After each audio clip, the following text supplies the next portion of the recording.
Monday, Tuesday, Wednesday, Thursday, Friday, Saturday, and Sunday. We say them every day without thinking.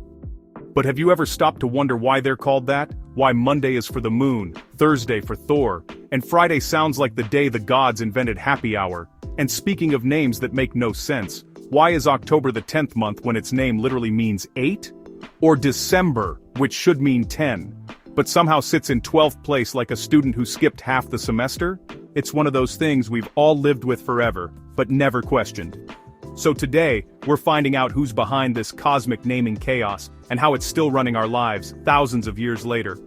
Welcome back to the world we live in, and back to another episode of our Why Do We series.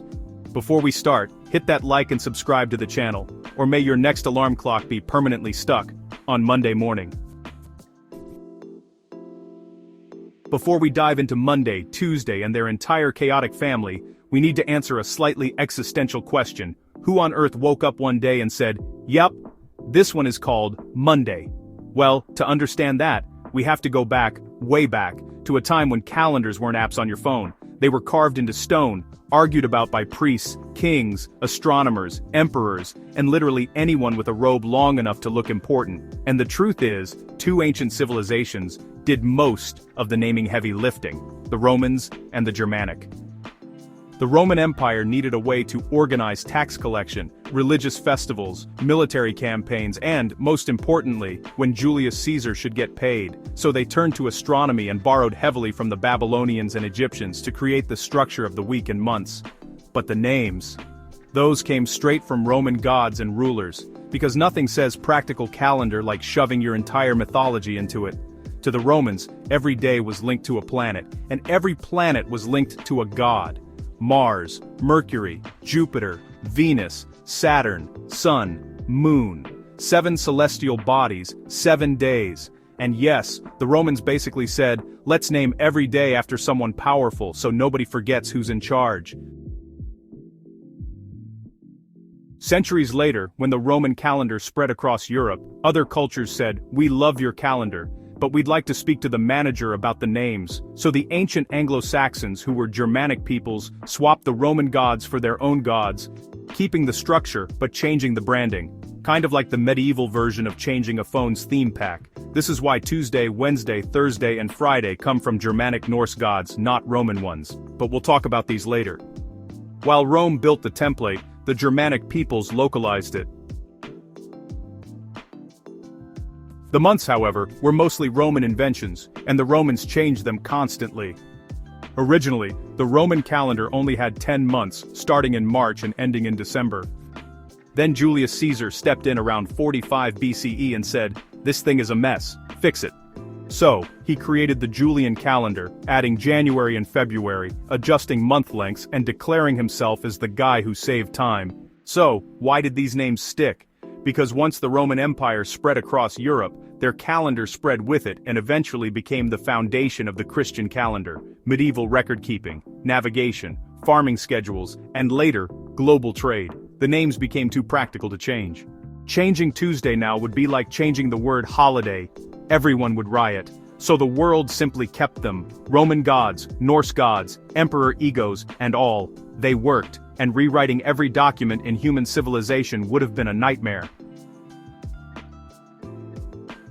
If you've ever played God of War or know your mythology, then you've already met some of the ancient deities secretly running your weekly routine. Every day of the week is basically named after someone's favorite god or planet, and together, they've been managing humanity's schedule like a very dysfunctional family. We start with Moon Day, or Monday, because that's what the moon looks like: emotional, reflective, and just a little unstable. Sums up this day perfectly.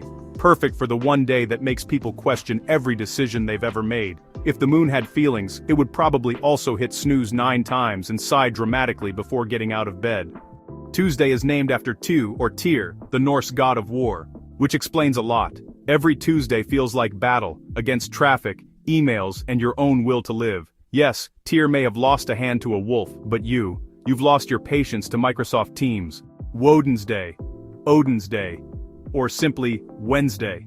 The day of Odin, the all-seeing god of wisdom, the man who gave up an eye for knowledge, and probably regretted it after seeing midweek office energy. By Wednesday, you're halfway through the chaos, questioning your choices, and pretending to be wise while your coffee does the real thinking. Thor's Day, or Thursday, named after the thunder god himself, the one with the hammer and the temper. It's the day where everything hits at once: deadlines, problems, maybe even a migraine. If you've ever felt like smashing something by Thursday afternoon, congratulations! You're channeling the spirit of Thor just fine. Frigg's Day, Freya's Day, or Friday. The goddess of love and fertility gets the honor of this day, the most beloved day of all. People smile more, flirt more, and work significantly less. It's the universal day of joy, the calm before Saturday's chaos and Sunday's regrets. Then we have Saturn's Day, or Saturday. Dedicated to Saturn, the god of time and harvest. Most people use it to harvest absolutely nothing. Saturday is sacred, for sleeping in, binge-watching shows, and pretending that cleaning counts as productivity. If Saturn could see how we spend it, he'd probably demand a refund. Sun's Day, or Sunday. The sun's big day. Once sacred, now slightly stressful. It's meant for rest and reflection, but let's be honest, it's the day you realize Monday's hiding right behind the curtain. Still, the ancients believed it was for renewal, and maybe, just maybe, they were right. So, the next time you're dragging yourself through another week, just remember, you're not working a 9 to 5. You're surviving a divine saga. Monday crushes your spirit like the moon pulling tides. Tuesday throws you into battle with Tiu, and by Thursday, you're basically begging Thor for a day off. If you think about it, every week is its own myth, full of trials, exhaustion, and the faint hope of reaching Friday's paradise. We may not be gods, but by the time Sunday rolls around, we all feel like Kratos after a long boss fight, tired, sore, and questioning why we ever started this adventure in the first place. But hey, at least we respawn on Monday. So, we've survived the gods of the week, but what about the months? If the days were named by myth and madness, the months were crafted by politics and ego, because of course, the Romans took one look at the calendar and said, you know what this needs? More me. Starting with January, which comes from Janus, the Roman god of doors, transitions, and new beginnings, which sounds inspiring until you remember he literally had two faces. One looking forward to the future, and the other staring back at your mistakes. It's basically the official month for regret, resolutions, gym memberships, and realizing you've already broken both by week 2. February is named after Februa, an ancient purification ritual. It was the time when Romans cleaned themselves, spiritually and sometimes literally. Now, it's the month when we cleanse our bank accounts for Valentine's Day and wonder why it's so short. Maybe even the gods couldn't handle more than 28 days of February. March, the god of war's month. No, not Tyr or Kratos.